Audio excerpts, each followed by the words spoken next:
महालक्ष्मी आईची मूर्ती केली बुक. गुड मॉर्निंग पब्लिक, जय महाराष्ट्र. रूम केला लॉक आणि मी निघालो नाशिकसाठी. आपली टॅक्सी आलेली होती, टॅक्सीमध्ये बसलो आणि निघालो. बस स्टँडवर पोहोचलो आणि कधीच वेळेवर न येणारी बस आज पण उशिरा आली. म्हणजे ही आपली बस नाहीये, तर आपली बस आली. मग काय, बॅग ठेवल्या, गरमागरम चहा घेतला.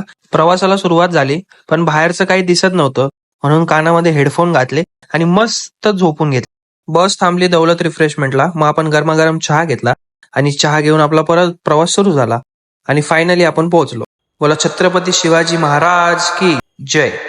घरी येऊन आजी आणि पप्पांनी मस्त एक पप्पी दिली आणि मम्मीने गरमागरम पोहे बनवले होते. ते पोहे खाल्ले आणि मस्त एक झोप घेतली. मंडळाचं नाव मूर्तीवर टाकून आलो घरी. अंकुश भाऊंचा बर्थडे होता, तो केला. तर मित्रांनो, भेटूया उद्या.